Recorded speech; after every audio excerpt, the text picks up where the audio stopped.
Plus ça change, plus c'est pareil. L'année passée, le Canadien de Montréal a battu un vieux record qui était détenu par les Kings de Los Angeles. Les Kings, en 2003, avaient plus de 630 matchs manqués pour cause de blessures. L'année passée, c'est plus de 730 matchs à quelques pouces près. Ça, c'est 100 games de plus pour cause de blessures qui étaient ratés la saison dernière. Ça n'augure pas bien pour cette année, la gang. Au moment où on se parle, 12 blessés.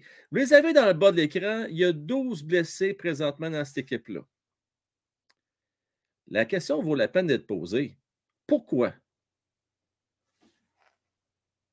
On y revient, la gang, après cette introduction-là.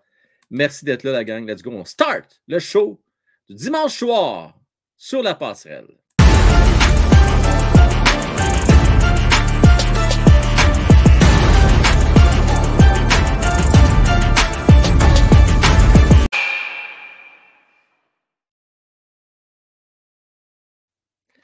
Juste en passant, pour une raison que j'ignore, semble-t-il qu'il y a peut-être certains d'entre vous qui ne voyaient pas le lien. Alors, désolé pour le contretemps. Je vais quand même le reposter après le direct pour vous donner quand même un accès privilégié à tous les membres. Je veux saluer Mario et Sylvain qui sont là présentement. Salutations les boys, merci d'être là.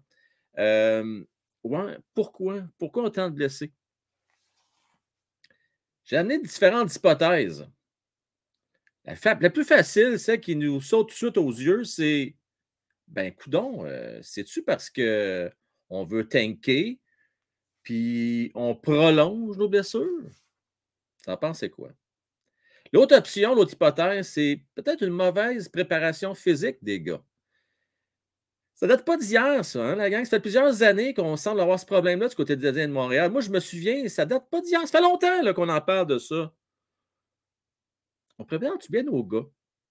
Pendant l'été, sont-ils bien préparés?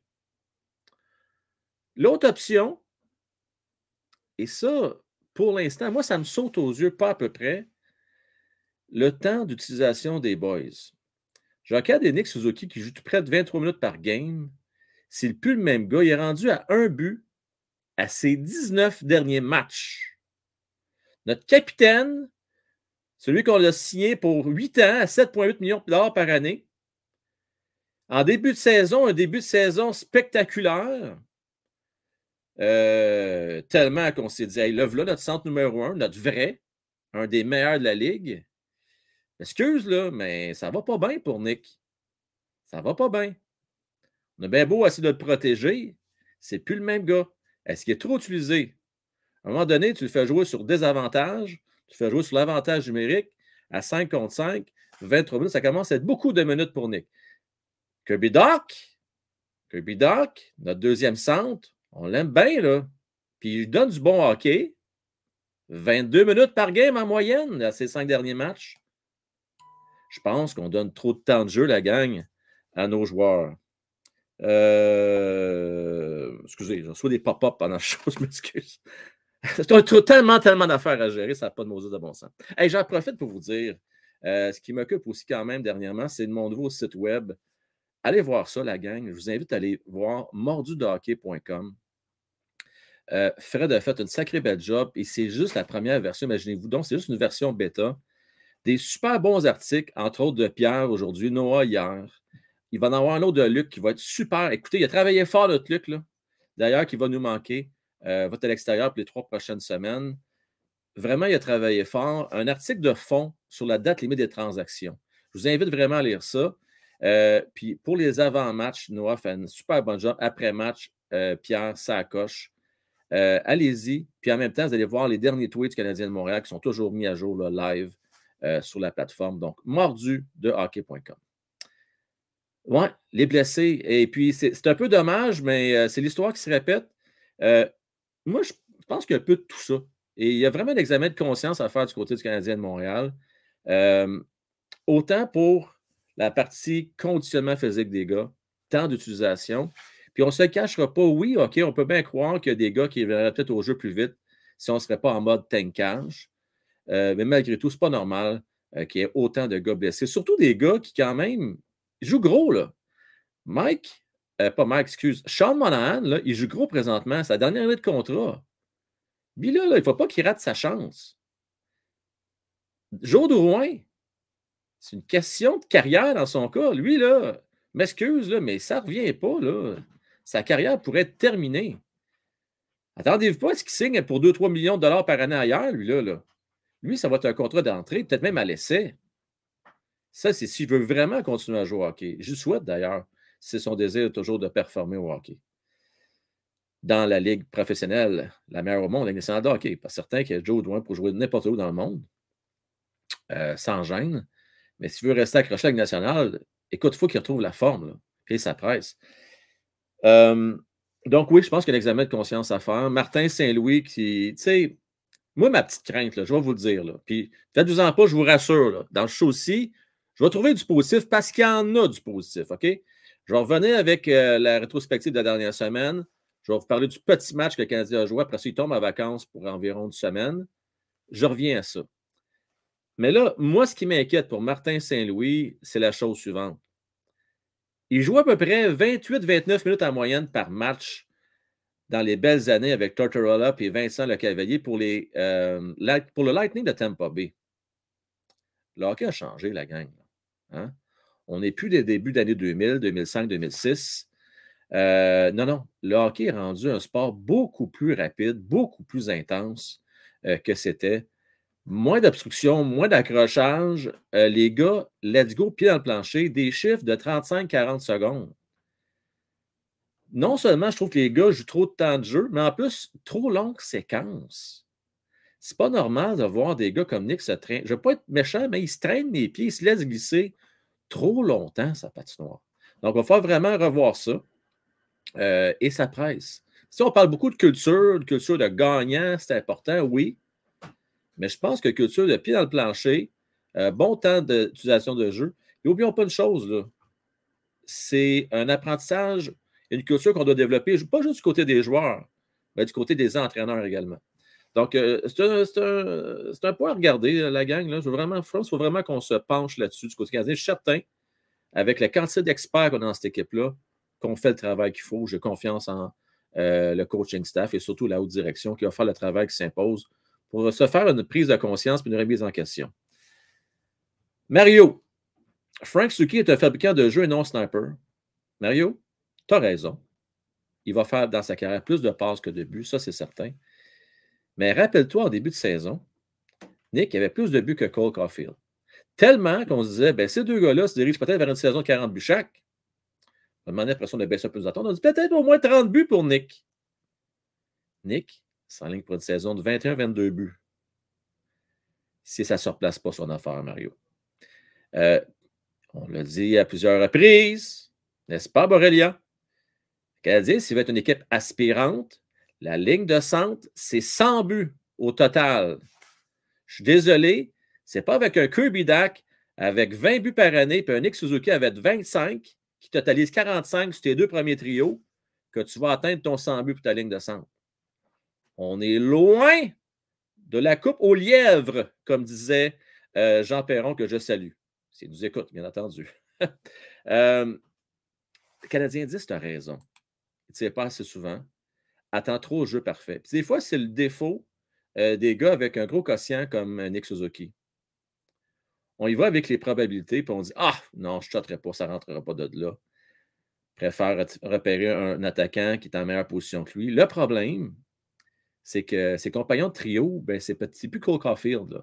C'est un petit peu moins relevé en termes de compagnons de trio. Donc, les probabilités que ses compatriotes la mettent dedans sont un petit peu plus minces qu'elles étaient. Donc, ça joue un petit peu Canadien 10 dans l'équation. Qu'est-ce que vous avez pensé, la gang de Owen Beck hier? Ben, franchement, je trouvais ça correct, moi. Tu sais, il ne m'a pas fait écarquiller les yeux. Ça n'a pas été un wow!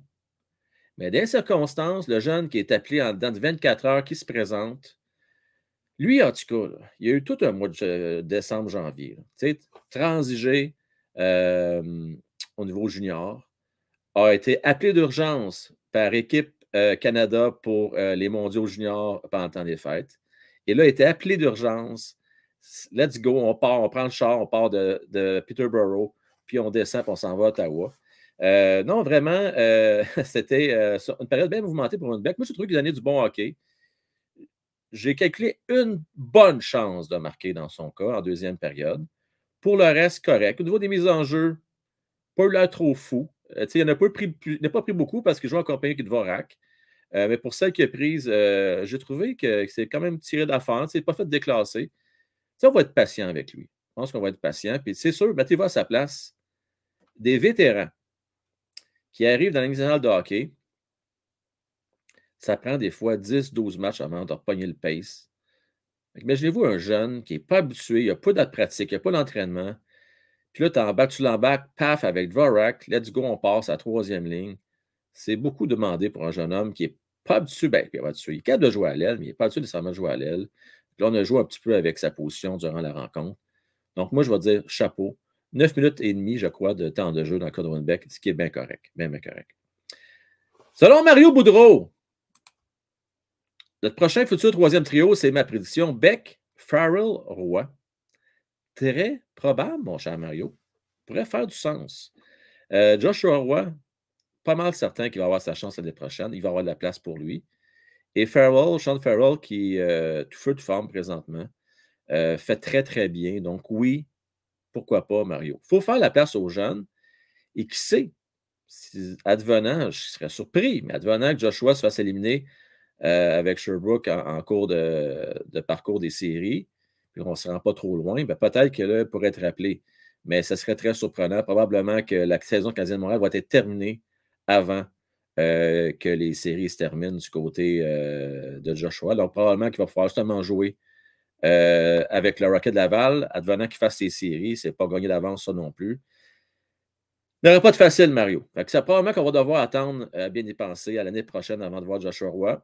Farrell, à moins qu'il fasse un petit test peut-être en fin d'année, après ses séries, ça reste à voir.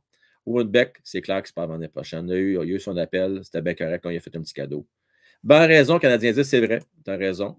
A bloqué un tir, effectivement. Mais tu sais, on reconnaît les qualités de Beck aussi pour son jeu défensif, surtout avant son jeu offensif. C'est un gars qui fait un petit peu plus qu'un point par match. Là, j'y vais à peu près. Là, je pense qu'il y a une dizaine de points en haut de 500. C'est-à-dire en haut de 1. Là. Il doit être à peu près 1,12, 1,13 buts par point par match là, actuellement dans la Ligue de l'Ontario. À peu près ça, là, Winbeck. Parlant des jeunes, juste vous dire, là, Lane Hudson, il est tout feu, tout femme, va super bien. Bat des records, l'un après l'autre, ça n'arrête plus. Il a battu le record de Macor. Là, il bat le record pour le défenseur qui a obtenu des points les plus rapidement. Il n'est pas fini, là. On n'a pas fini d'entendre parler. C'est pas un gars qu'on va voir jouer à Montréal avant, selon moi, 24-25. On ne le verra pas pour tout de suite. Pas l'année prochaine non plus. À moins qu'on lui fasse un petit cadeau de monnaie, mais je serais surpris. D'après moi, c'est pour 24-25. On va laisser se développer, prendre du 16. Tu es encore très jeune. Toute l'avenir devant lui. Il n'y a rien qui presse dans son cas. Je vais revenir un petit peu sur la semaine passée. Je vais revenir aussi sur les matchs qu'on va voir cette semaine. Pour la semaine dernière, écoutez, on a pu assister au retour de Jake Allen. Jake Allen, ça avait un petit peu mal parti, mais s'est repris de belle façon. Il a donné un bon match contre les Wings. Honnêtement, je l'ai trouvé solide. C'est bien repris. Ça a donné un beau match qui nous a amené à prolongation. C'était le fun. Peut-être un point de trop selon certains, mais écoutez, on ne pourra pas toutes les perdre d'ici la année. On va faire gagner une coupe, là, que ce soit juste pour le spectacle, pour les gens qui payent les gros prix pour aller voir le Canadien à Montréal. Mais je trouve ça intéressant comme rencontre. Donc, coup de chapeau à Jake Allen. Puis pour ce qui est de la rencontre d'hier, une autre défaite, mais là, celle-là était convaincante là, par les sénateurs d'Ottawa qui étaient gonflés à bloc à domicile. On sait qu'à Ottawa, toujours beaucoup de partisans du Canadien de Montréal. Pensez pour Philippe qui était là. Mon Phil, pauvre toi, c'était peut-être pas la meilleure game du Canadien. Hein? Montembeault, pas vraiment trop à se reprocher. Ben honnêtement, tu as laissé souvent à lui-même. Par contre, le gardien des sénateurs était très, très solide. Son troisième blanchissage de l'année. D'ailleurs, écoutez, il était invaincu contre le Canadien de Montréal. Il a 6 victoires jusqu'à date. Va très, très bien du côté d'Ottawa. Non, écoutez, les sénateurs, on sait qu'ils ont de la misère. On s'attendait à mieux d'eux autres. Espérons pour les partisans des Sens qu'ils vont pouvoir repartir avec une autre victoire mardi contre le Canadien. Après, le Canadien va pouvoir prendre un peu de recul, se reposer pour une semaine, guérir de blessures. Parce que je vous rappelle qu'après le match de mardi, donc un match revanche contre les Sénateurs à Montréal, le Canadien va être en vacances. À part Nick, qui lui va être là au match des Étoiles en fin de semaine. On a eu un show cette semaine passée, on parlait du match des Étoiles. Je ne sais pas si vous allez regarder ça, bien hâte de voir. Et moi, franchement, je n'ai pas beaucoup d'intérêt pour la rencontre du dimanche en tant que tel, mais les habiletés, j'aime toujours ça regarder ça. Les tirs les plus rapides, le gars qui patine le plus vite. J'aime ça. J'aime ça, regarder. Certaines compétitions, je trouve un petit peu boboche, on va le dire de même. Là, un petit peu. Je sais pas, je trouve ça, certaines, là, je trouve un peu ordinaire. Des garochages de POC, comme on dit, là, en haut d'un building ou un peu n'importe quoi. On va voir ce qu'il va y avoir d'original cette année, mais globalement, moi, c'est les tirs les plus puissants. La précision, c'est correct. Les échappées, c'est toujours intéressant de voir l'habilité des gars. J'ai hâte de voir Zegras, comment il va se débrouiller en tir, en échappée, en tir des pénalités. Pas pénalité, mais en fusillade. J'ai hâte de voir comment ça va se passer à ce niveau-là. Je vous rappelle que c'est en Floride. Et d'ailleurs, Jimmy ainsi que fan numéro Cofield va être là. Donc, je leur souhaite un beau show. J'espère que vous allez en profiter là-bas, profiter du beau temps, mais surtout d'avoir des belles compétitions et un bon match à 3 contre 3 le dimanche avec des belles compétitions. Selon Sylvain, l'été, les joueurs ont tous le préparateur physique personnel. Ce n'est pas de la faute du CH. Sylvain, j'ose espérer qu'il y a quand même des petits comptes à rendre à quelque part. Tu sais, je dis ça de même, là. Tu sais, tu as raison en passant. Tu as raison, là. C'est tout des PME. OK? Ils ont. Je vais donner un exemple, Sylvain. On parle. Regardez, je vais vous donner un exemple, vous allez comprendre à 100%. Cole Caulfield. Il n'y a pas eu une expertise médicale, celle du Canadien de Montréal. Non, non. Il y a eu l'expertise du Canadien de Montréal. Il y a eu l'expertise des médecins de Pat Brisson et de son agence, hein, d'agent de joueurs. Et il y a une troisième contre-expertise. On parle de plusieurs dizaines de millions de dollars de valeur en Cole Caulfield là, pour les prochaines années. Ce n'est pas 100 millions, Sylvain, pour les 10 prochaines années. Donc, c'est tout à fait normal que ces gars-là, ils aient leur entraîneur personnel, mais toujours bien aussi des préparateurs physiques du côté du Canadien aussi. J'ose espérer qu'on se parle un peu, on se concerte. J'imagine, mon Sylvain, j'imagine. L'été, c'est une chose. En saison régulière, c'en est une autre. J'espère aussi que du côté du Canadien, bien, on s'assure que les gars sont en game shape. Puis, tu sais, il y a une affaire, mon Sylvain, là, puis la gang, vous êtes d'accord avec moi.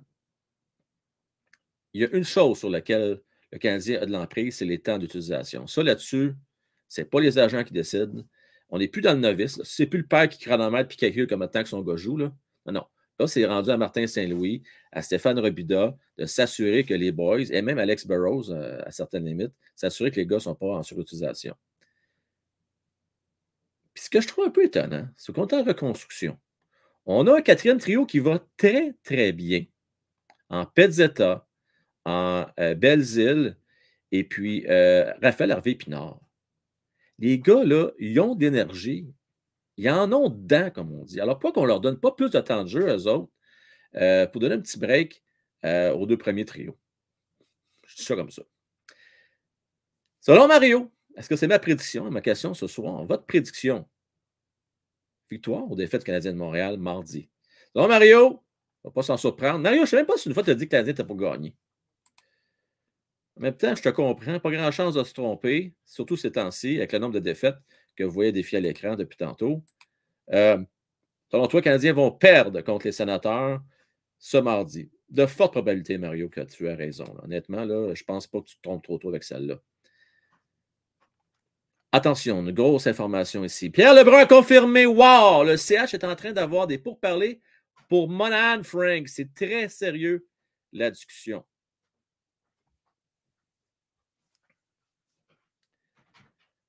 OK. J'hésite, je vais t'expliquer pourquoi, Mario. C'est correct pour le court moyen terme.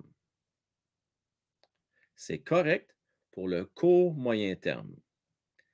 Je ne serais pas étonné, Mario, que ce soit une signature pour genre 2 ans. Question de voir ce qu'il y a dans le corps. Je serais étonné que le Canadien donne un contrat à long terme à Monahan. À moins qu'on lui donne qu'un an, à genre 6 millions par année, pour dire, écoute, profite de cette occasion-là, tu vas voir comment l'équipe se débrouille l'année prochaine, si on s'en va dans la bonne direction. Après ça, tu vas être encore jeune, tu vas avoir 29 ans, tu vas pouvoir encore décider si tu veux signer à long terme avec quelque part d'autre ou pas. Là, je dis ça de même, j'avance ça comme ça. Mais moi, je suis Canadien de Montréal, Mario, là, je ne donne pas un contrat à long terme à Monahan. C'est beaucoup trop risqué. Beaucoup trop risqué. On en a trop, là, des éclopés. On en a 12. Là, OK? On a déjà sa liste de blessés à long terme. Un Carey Price et un Byron. Bon, Byron, ça c'est correct, c'est sa dernière année. Là, on peut vivre avec. Là. Puis on a un Garley qui va être blessé encore le restant de sa carrière, d'ici la fin de sa carrière. Je ne serais pas surpris qu'il termine un peu de la même façon qu'un Carey Price.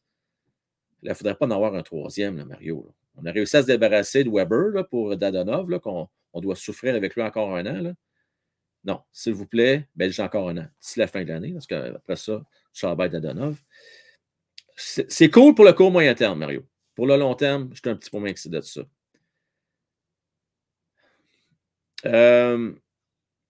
Ouais, j'ai vu un peu la patente. Écoute, là, Mario, je serais mal honnête de dire exactement c'est quoi les noms. Mais oui, j'ai vu les faits saillants là, qui auraient dit des choses pas correctes. Mario, je ne sais pas qu'est-ce qu'il a dit. Là. Je ne sais pas si c'est des propos à teneur raciste ou teneur. Je ne sais pas la teneur des propos.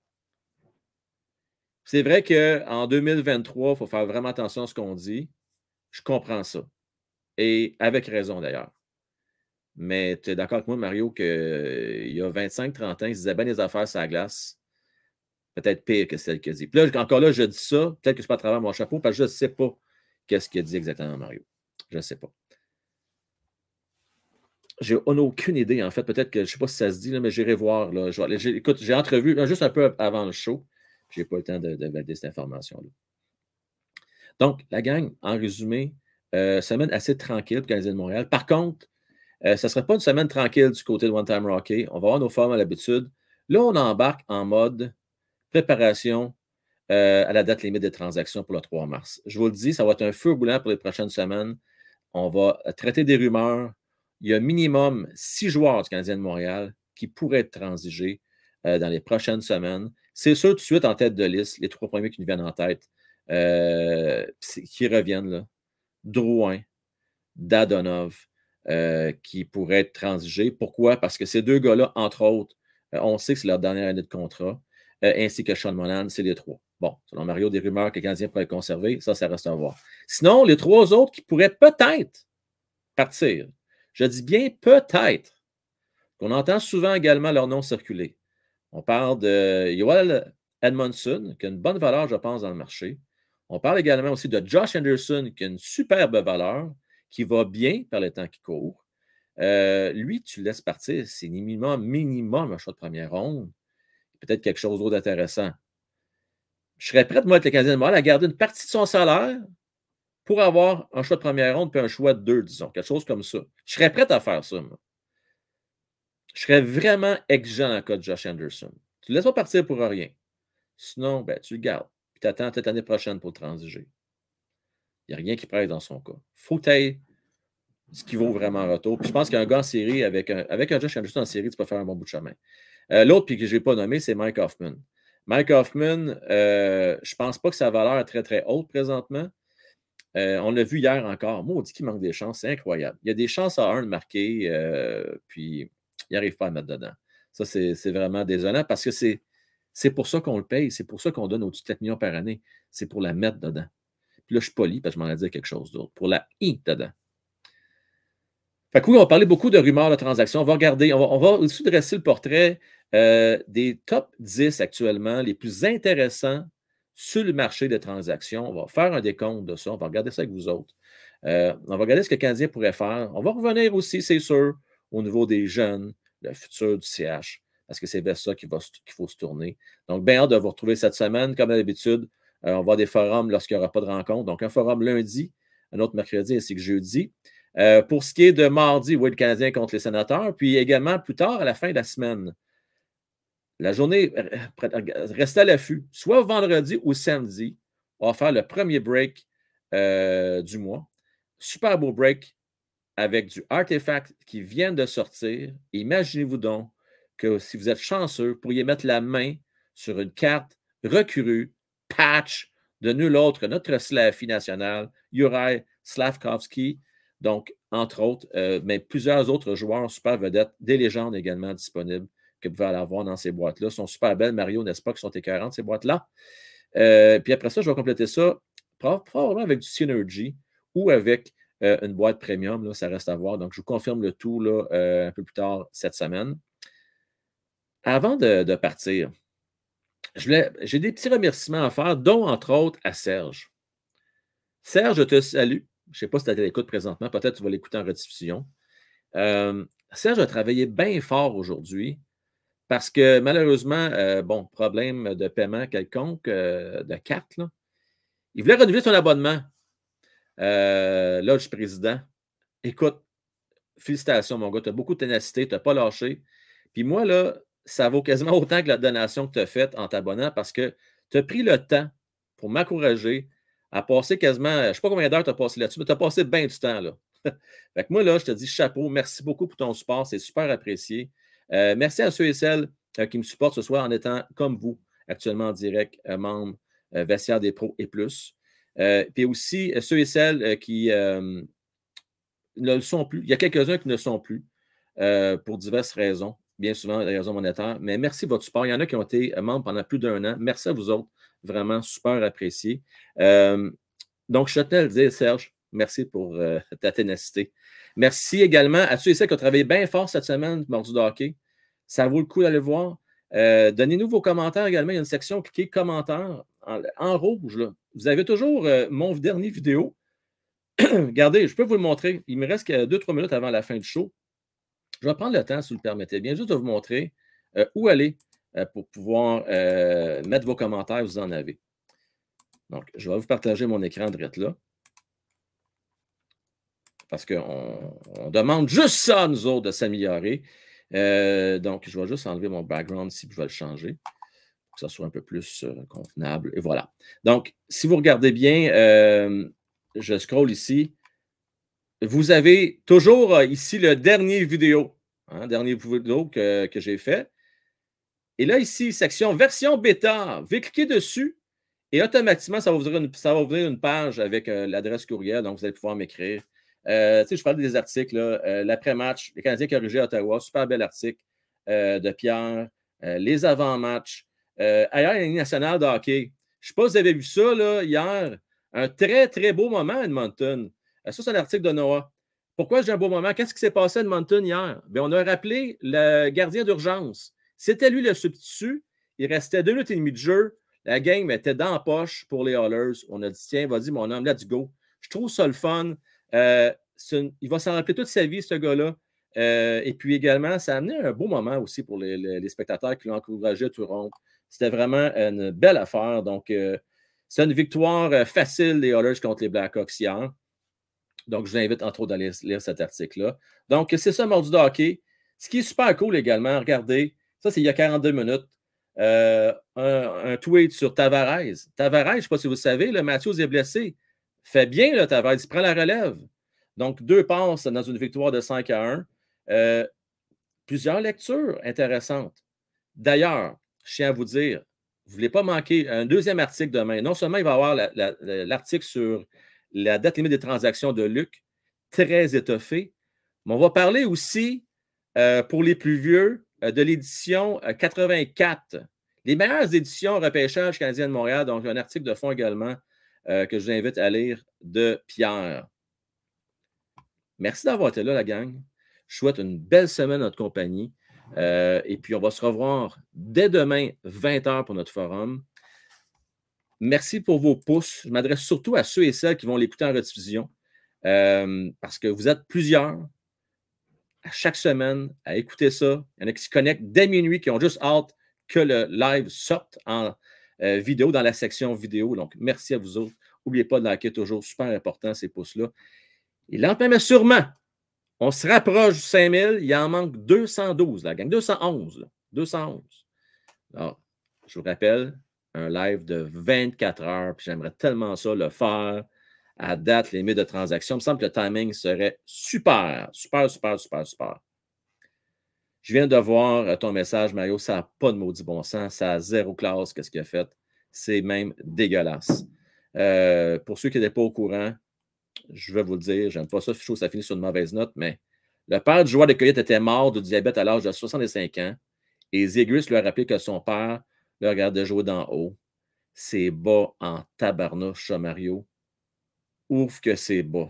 C'est très, très bas. Un œil au beurre noir pour Trevor Zegris.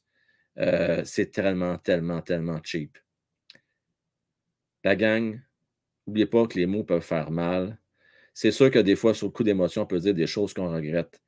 Mais ceux-là, là, quand on touche à ça, quand on touche à la famille, hein, Mario, pas bien ben de passe droite pour ça. Bonne soirée. Merci encore d'avoir été là. On se donne rendez-vous demain. Ciao, bye, la gang.